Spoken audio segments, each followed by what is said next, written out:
बिहार किसका?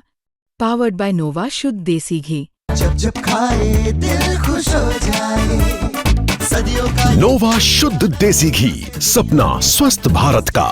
I love घी घी घी घी घी।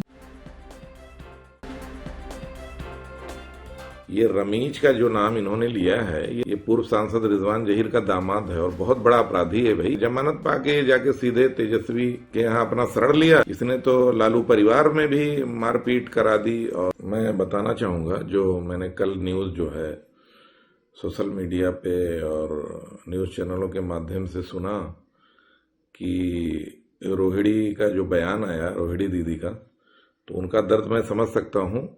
ये रमीज का जो नाम इन्होंने लिया है, ये रमीज हमारे यहाँ का ही है। ये पूर्व सांसद रिजवान जहीर का दामाद है और बहुत बड़ा अपराधी है भाई। ये तो हमारे भाई के हत्या में जो है जेल में बंद था। अभी तो इसने जमानत पाके जाके सीधे तेजस्वी के यहाँ अपना शरण लिया। यूपी में तो इसका कोई ठिकाना था नहीं, तो इसलिए वहां जाके बिहार में इसने शरण लिया। और हमें लग रहा है कि इसने तो लालू परिवार में भी मारपीट करा दी और उसको भी बर्बाद करने पे लगा हुआ है। तो मुझे ये कहना है कि ये बहुत बड़ा अपराधी है भाई। और इसको कैसे वहां तेजस्वी जी को ये समझना चाहिए, एक अपराधी को लेकर के और मुख्यमंत्री बनने का ख्वाब देख रहे हैं, तो मुझे तो नहीं लग रहा ये संभव हो पाएगा।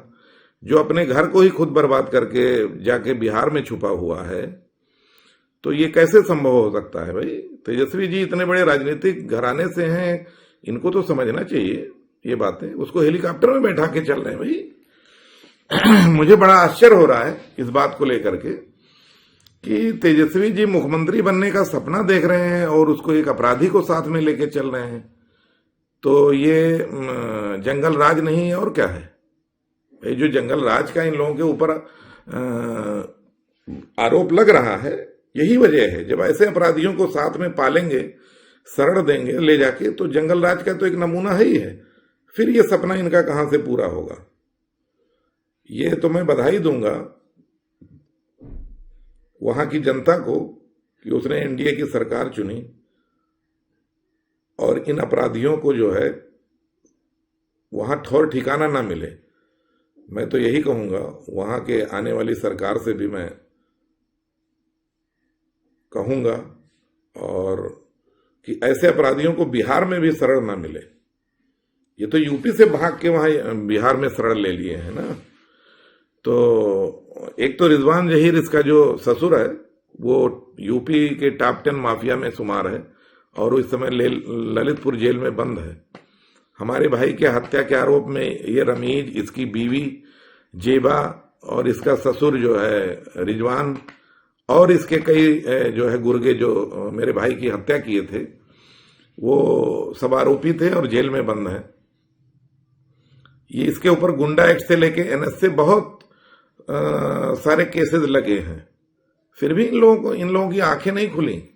रोहिणी दीदी की दर्द मैं समझ सकता हूं कि ये तो हमारा घर बर्बाद किया ही, ये लालू परिवार का भी घर बर्बाद कर ही दिया। अब बचा ही क्या। अब तो 75 से 25 पे सिमट गए, बचा ही क्या। इनकी तो कैरियर खत्म हो गई। तो ऐसे लोगों को अगर पालेंगे, शरण लेंगे, और ऐसे लोगों की राय, बड़ा आश्चर्य है मुझे। मैं तो मतलब कहने की स्थिति में नहीं हूं। तेजस्वी, ये लोग यार इतने बड़े घराने के होकर के भी एक हत्यारे का सलाह लेकर के चुनाव लड़ रहे हैं, उसके बाद मुख्यमंत्री का सपना संजोए हुए हैं। ये सरासर बेवकूफी का काम है। और इसने तो लालू का परिवार भी अब लगभग खत्म ही कर दिया, अब बचा ही क्या। तो मैं बड़ा दुख हुआ मुझे सुन के रोहिणी दीदी का ये दर्द। जैसे कि इसने मेरे भाई की हत्या करी थी, मेरा घर बर्बाद किया था, ऐसे ही वो लालू परिवार का भी घर लगभग बर्बाद ही कर दिया, बचा ही क्या। अभी ये लोग अगर इन लोगों को अकल आ जाए तो ये उसको वहां से भगाएं। और इसकी जगह तो जेल में है, ये यूपी में आ जाए तो बचेगा नहीं। यूपी की पुलिस तो इसे ढूंढ रही है। तो मैं ये बताना चाहूंगा खासकर अपने बिहार वासियों को कि ऐसे लोग तुम्हारे नेताओं के साथ रह रहे हैं, तो इनको आप कैसे चुनेंगे? इनको, मुझे बड़ा दुख है कि ये अपना परिवार तो तबाह किया ही, हमारा परिवार तबाह किया, और ये अब जाके लालू परिवार को भी तबाह कर दिया।